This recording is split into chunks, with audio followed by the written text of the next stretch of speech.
Serdecznie zapraszam do pierwszego odcinka playlisty Polska Bryza pod tytułem Ojciec Kultury.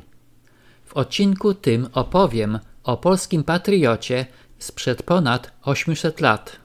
Polską Bryzę zacznę od roku 1150, kiedy urodził się autor Kroniki Dziejów Polski, zwany Wincentym Kadłubkiem.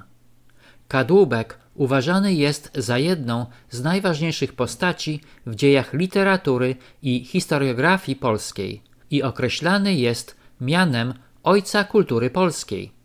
Wincenty był człowiekiem wykształconym i pracował jako scholastyk w krakowskiej szkole katedralnej i był kapelanem książęcym Kazimierza Sprawiedliwego i Leszka Białego.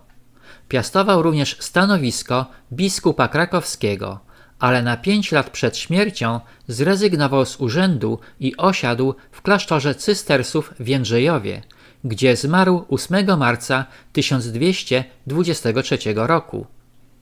Jako przyczynę rezygnacji ze stanowiska biskupa krakowskiego podaje się m.in.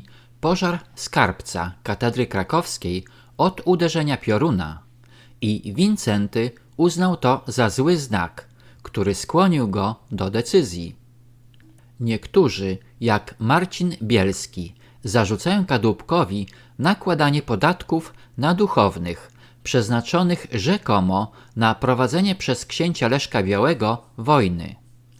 Takie działanie Wincentego miało wywołać bunt wśród krakowskiego duchowieństwa i doprowadzić do usunięcia biskupa. Trudno orzec, która wersja jest prawdziwa, ale biorąc pod uwagę treść jego kronik, gdzie przedstawił swoje myśli polityczne, sądzę, że bliższa prawdy jest wersja z piorunem. Kronika Kadłubka zaczyna się cytatem zapożyczonym od Cycerona, opisującym obraz silnego i praworządnego państwa.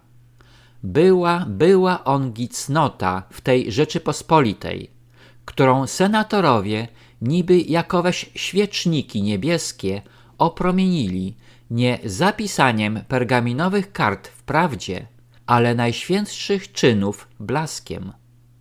Podobnie jak Cyceron, Wincenty nazwał swoją ojczyznę matką. Jego dzieło to apoteoza wolnej i niepodległej Polski. Zdaniem Kadłubka najważniejszą ze wszystkich cnót jest patriotyzm, określany w kronice najczęściej miłością ojczyzny.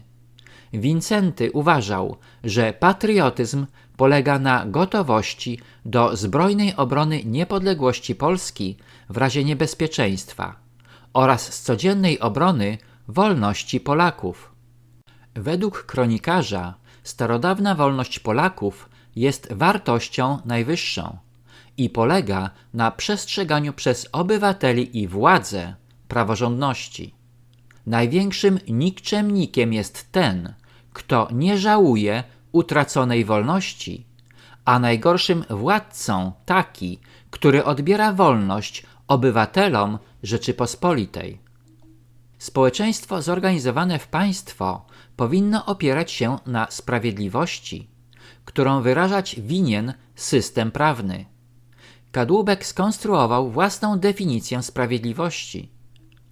Sprawiedliwość oznacza to, co najbardziej sprzyja temu, który może najmniej.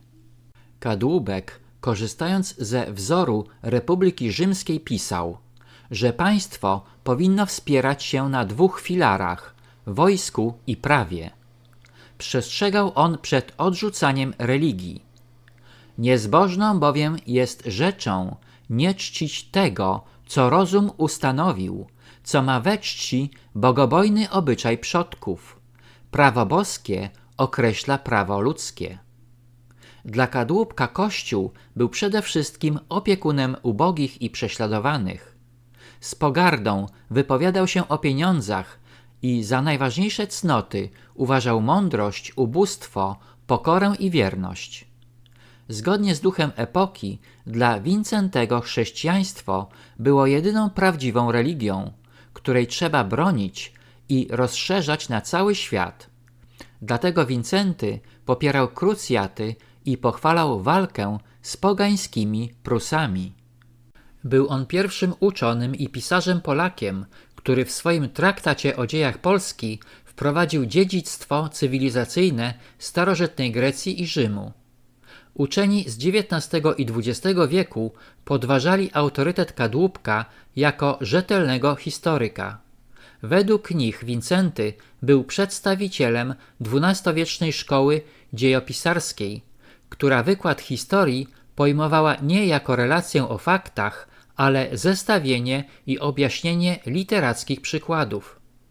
Celem takiego zestawienia było wyjaśnienie czytelnikowi współczesnej mu rzeczywistości poprzez aktualizujący historię morał.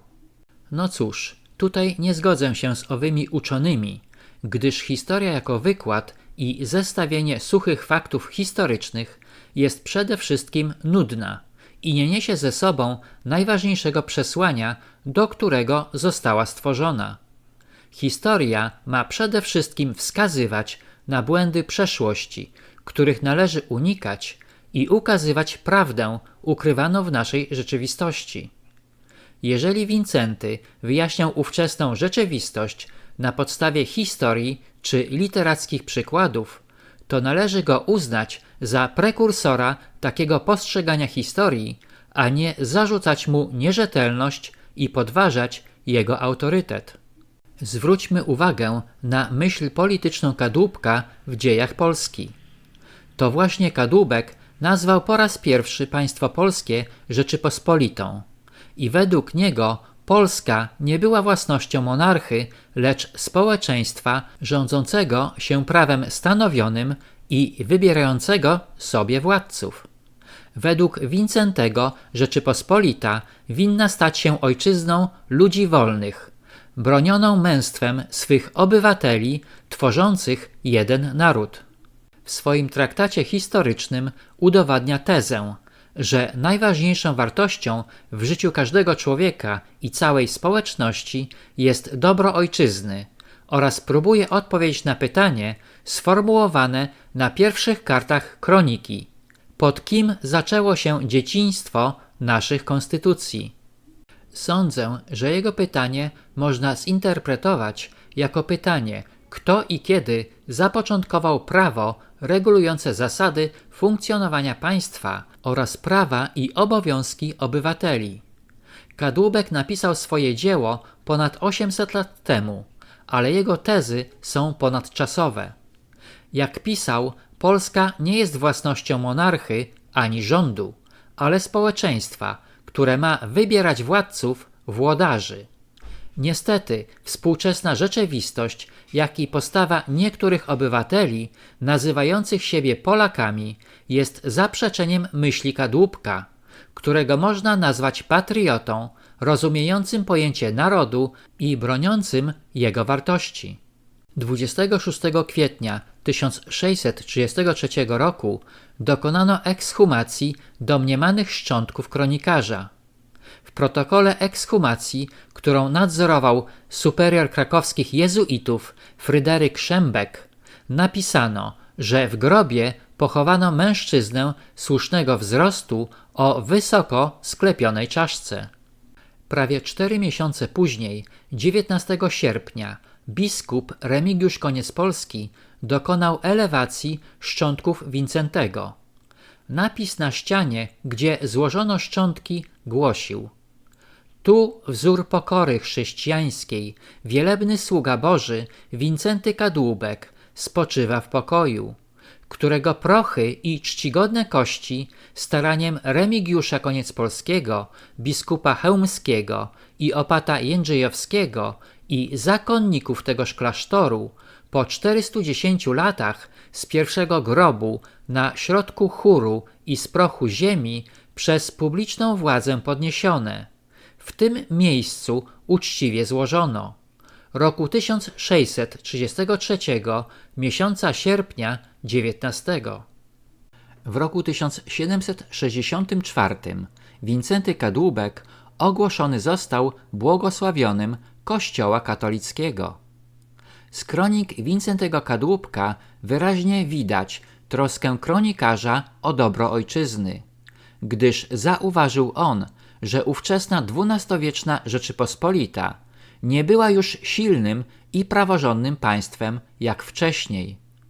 Potępił rządy nieprzestrzegające sprawiedliwości i odbierające obywatelom wolność.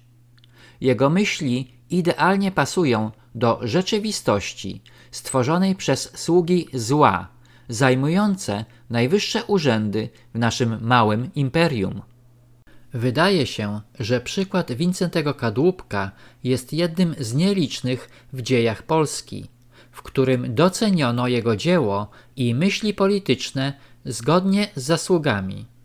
Z pewnością zasługuje nie na jeden pomnik i nie dlatego, że starał się przekazać potomności dawne dzieje Rzeczypospolitej, ale że wskazał na drogę, którą powinien podążać każdy obywatel, aby jego państwo było suwerenne, wolne i narodowe.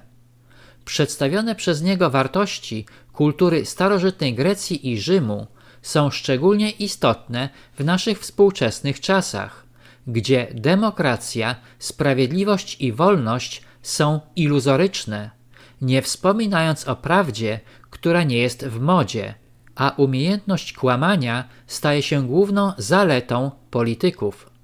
Dziękuję za wsparcie mojego kanału przez Buy Coffee 2, link pod filmem. Na tym zakończę odcinek pierwszy, w którym opowiedziałem o Wincentym Kadłubku i jego myśli politycznej. Serdecznie zapraszam do odcinka drugiego pod tytułem Unia.